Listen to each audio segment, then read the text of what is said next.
کبھی دیکھتے ہیں جاتی عمرہ کی طرف، اور وہ مسلم لیگ نواز کے ساتھ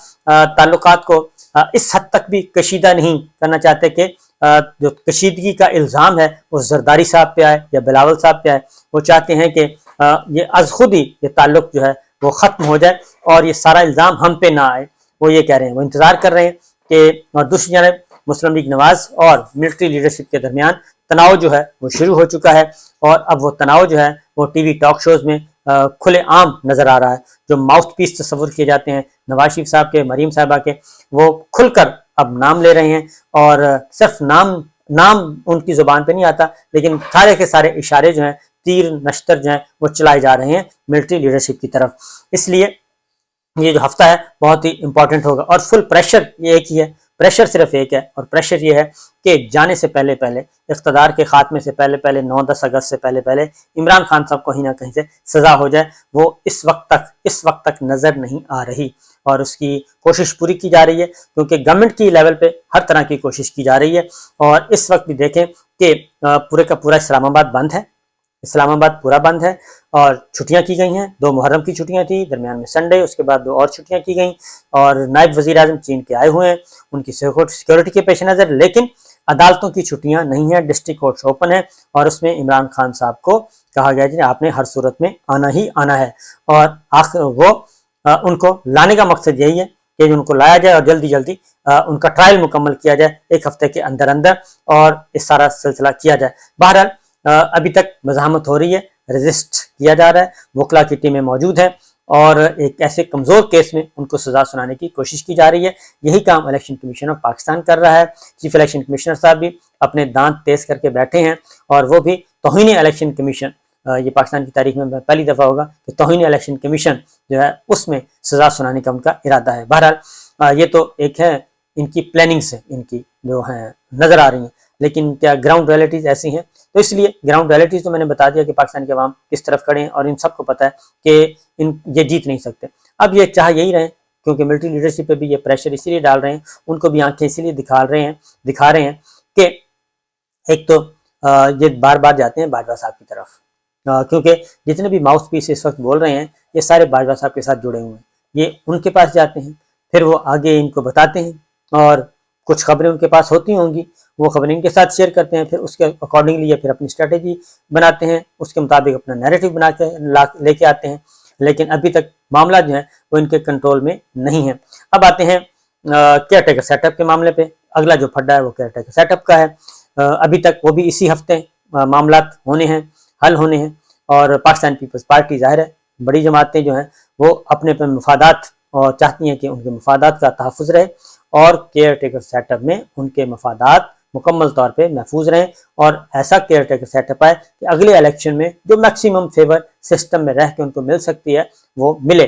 تو اس میں آخری اطلاع آنے تک یہی ہے کہ اسٹیبلشمنٹ کی مرضی سے ہی کیئر ٹیکر سیٹ اپ آئے گا، اور زرداری صاحب کو یا مسلم لیگ نواز کو اس میں شاید ہی کچھ حصہ مل سکے۔ اس کی وجہ یہ ہے کہ اگر ایک پارٹی کو حصہ دیں گے تو دوسری پارٹی ناراض ہو جائے گی، یا تو دونوں کو برابر خوش رکھا جائے، مسلم لیگ نواز کو اور پیپلز پارٹی کو، یا پھر دونوں کو ہی ناراض کر دیا جائے، اور مکمل طور پہ 100% اپنی پسند کا کیئر ٹیکر سیٹ اپ لایا جائے، اور مکمل طور پہ اپنے کنٹرول اپنے ہاتھ میں لے لیا جائے۔ اور کیونکہ خیبر پختونخوا میں جو کچھ ہو رہا ہے، جو پنجاب میں ہو رہا ہے اس وقت تک، تو اگر اسی طرح کا اختیار ان کو دے دیا گیا نگراں وفاقی حکومت کو، تو پھر تو جو اسٹیبلشمنٹ بھی پیچھے رہ جائے گی، اور پھر پاکستان تحریک انصاف کو بھی کچھ نہیں ملنے والا۔ پھر یہ اپنی پسند سے اپنے ہی پلیئر ہوں گے، اپنے ہی امپائر ہوں گے، اپنا ہی سب کچھ ہوگا۔ الیکشن کمیشن ان کا ہے، تو لہٰذا ان کو کنٹرول کرنے والا کوئی نہیں ہوگا۔ بہرحال یہ چیزیں ابھی ہونی ہیں، اور اس کی ریزن ہے کہ جو لوگ مسلم لیگ نواز سے جڑے ہوئے ہیں یا پاکستان پیپلز پارٹی سے جڑے ہوئے ہیں، اب وہ ایک کام کر رہے ہیں کہ اب ماحول بنانے کی کوشش کر رہے ہیں کہ جناب اچھا یہ نہیں بتاتے کہ اب وہ واپس جا رہے ہیں 2018 کی طرف، کہ پاناما میں یہ ہوا تھا، فلاں جج صاحب نے یہ کیا تھا، فلاں جج صاحب فلاں کے آدمی تھے، فلاں آرمی چیف باجوہ صاحب نے یہ کام کیا تھا، فیض صاحب نے یہ کام کیا تھا۔ وہ 2018 سے اپنی پالیٹکس شروع کرنا چاہتے ہیں نواز شریف صاحب اور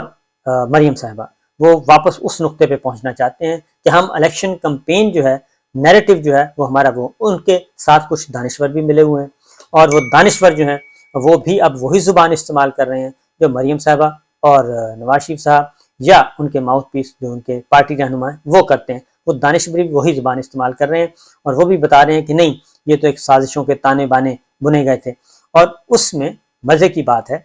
کہ اس میں بھی جو ہے وہ نشانہ جو رخ انور ہے ان کا جو الزامات کا رخ ہے ملٹری لیڈرشپ کی طرف وہ بھی آرمی چیف کی طرف کر رہے ہیں اب, اور ان کو کسی نہ کسی طریقے سے گھیر کے لا رہے ہیں. یہ ساری جو خطرناک جو چیز ہے. تو بہرحال یہ باز نہیں آنے والے. بہرحال آگے بڑھتے ہیں. ایک طرف تو یہ ہے کہ میں نے بتا دیا کہ پاکستان تحریک انصاف عمران خان صاحب ان کو فی الوقت کسی قسم کا کوئی خطرہ نہیں ہے اگر فری اینڈ فیئر الیکشن ہوتے ہیں. دوسری جانب ایک اور تحقیقات کا بھی عمران خان صاحب نے کہا ہے. شبلی فراز سینیٹر شبلی فراز ان کو حکم دیا, ہدایت دی ہے کہ آرمی ایکٹ میں جو ترامیم ہوئی ہیں 1952 کے ایکٹ میں ترامیم کا قانون تھا وہ سینٹ سے منظور ہوا ہے. تو سینٹ کے پی ٹی آئی کے ارکان نے ان کے فیور میں ووٹ کیسے دیا اور کس کے کہنے پر دیا اور کس پارٹی یعنی کہ وہ پاکستان تحریک انصاف کی لیڈرشپ سے پوچھا گیا نہیں پوچھا گیا, اس پہ شبلی فراز صاحب کو دیا گیا ہے ٹارگٹ کہ وہ جائیں اور تحقیقات کریں اور بتائیں کہ کون کون اس میں ذمہ دار ہے. کیونکہ آرمی ایکٹ میں بہت امپورٹنٹ قسم کی تبدیلیاں کی گئی ہیں, اہم ترین تبدیلیاں کی گئی ہیں. اور آگے بڑھتے ہیں کہ خواجہ آصف صاحب کہتے ہیں کہ ہم نے جنرل باجوہ صاحب کو بلینک چیک دیا تھا ایکسٹینشن کے معاملے میں, بلینک چیک, اور نواز شریف صاحب کے پاس ہم سارے لندن میں گئے تھے اور انہوں نے اپنا نام بھی لیا, 8-10 رہنما اور کا نام لیا, ان کا ہم سب لندن میں تھے اور انہوں نے کہا تھا کہ جنرل باجوہ کی ایکسٹینشن کا جو قانون ہے اس کو ہم نے اپوز نہیں کرنا اور اس کو غیر مشروط طور پہ اس کو منظور کرنا ہے, چوں چراں بھی نہیں کرنی. لہٰذا وہ اس وقت بلینک چیک دیا تھا